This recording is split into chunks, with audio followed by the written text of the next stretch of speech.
बिस्मिल्लाहिर्रहमानिर्रहीम, अस्सलाम वालेकुम। मैं प्रोफेसर डॉक्टर अंजुम रहमान।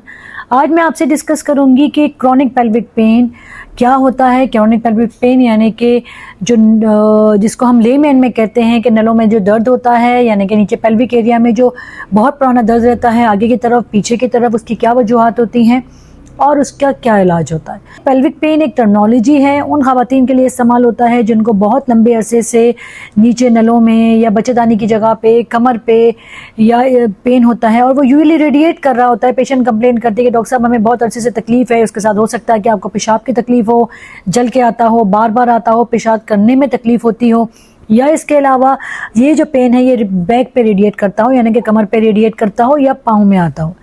इसकी बहुत सारी वजह हैं, डिपेंड करता है ये किस एज में है। मोस्ट कॉमन जो इसकी एटियोलॉजी है, जो इसकी वजह है, वो है आपका इन्फेक्शन। बहुत सारी ख़वातीन हैं जिनको पेल्विक इन्फ्लेमेटरी डिजीज़ यानी कि पेल्विस का यानी कि बच्चेदानी या उसके अतराफ़ के एरिया का इन्फेक्शन होता है।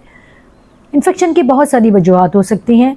ये एक सेक्सुअली ट्रांसमिटेड इन्फेक्शन भी हो सकता है, यानी कि हस्बैंड एंड वाइफ के मिलाप की वजह से या पार्टनर्स के मिलने की वजह से भी इन्फेक्शन होता है, या कुछ इन्फेक्शन ऐसे होते हैं जिनका ताल्लुक सेक्सुअली ट्रांसमिटेड इन्फेक्शन से नहीं होता।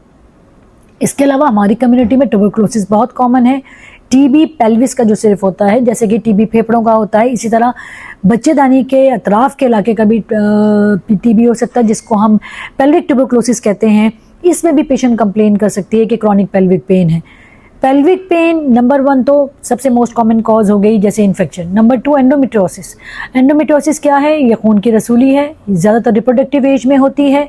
इसमें पेशेंट को माहवारी में बहुत ज़्यादा तकलीफ़ होती है, हो सकता है शौहर से मिलने में भी तकलीफ़ हो, और इसके साथ ये पेन रेडिएट भी करता है। माहवारी की तकलीफ़ पूरी कंप्लीट माहवारी में रहती है। इनफैक्ट कुछ लोगों को उससे पहले शुरू होती है और पूरे 10 दिन तक वो रहती है।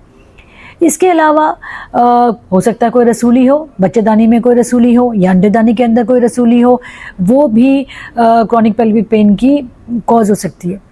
इसके अलावा बहुत दफ़ा ऐसा होता है कि कोई ह्यूज मास हो, मरीज़ का वज़न ज़्यादा हो, कोई नस दब रही हो आपकी, उसकी वजह से भी कभी कभार पेशेंट क्रॉनिक पेल्विक पेन के साथ आता है।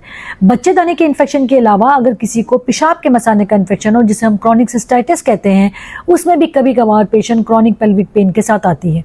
सो ये बहुत सारी वजहें हैं। आपको कैसे पता चलेगा कि आपको क्रॉनिक पेल्विक पेन किस वजह से है? नंबर 1 सबसे इंपॉर्टेंट बात यह है कि क्या वो मेंसेस के साथ ताल्लुक़ है उसका, या उसके साथ पेशाब की कंप्लेंट ज़्यादा है, या ऐसा है कि आपको लगता है आपका वज़न कम हो रहा हो, आपको इनफर्टिलिटी का इशू है, बच्चे नहीं हैं। इसमें इस तरह की हिस्ट्री के साथ हम एक्सक्लूड कर सकते हैं कि क्या वजह है। जो ट्यूबरकुलोसिस है या फिर टीबी है या फिर एंडोमेट्रियोसिस है, वो ज़्यादातर बच्चेदानी और उसके साथ जो नस होती है उसको बंद भी कर सकती है। बहुत दफ़ा पेशेंट क्रॉनिक पेल्विक पेन के साथ, यानी कि नलों में दर्द के साथ पेशेंट आते हैं कि हम उनके बच्चे नहीं हो रहे होते, उनको मेंसेस एबनॉर्मल हो रहे होते हैं। बहुत दफ़ा मेंसेस कम हो जाते हैं, बहुत कम हो जाते हैं, बंद हो जाते हैं, या इवन मेंसेस हैवी भी हो सकते हैं। इसी तरह की कोई भी कंप्लेन हो रही हो, ज़रूरी नहीं हो सकता मैं बार बार टीवी पे इसलिए बार बार आ रही हूँ कि लोग समझते हैं कि जब तक खून की उल्टी होगी या खून बलगम में आएगा तो वही टीबी होता है। बाज़ दफ़ा ऐसा कुछ भी नहीं होता। सिंपल आपको नलों में दर्द हो रहा होता है, और जब उसका हम मायना करते हैं, उसके टेस्ट करवाते हैं, तो आपको पता चलता है कि आपको पेल्विस ट्यूबरकुलोसिस है।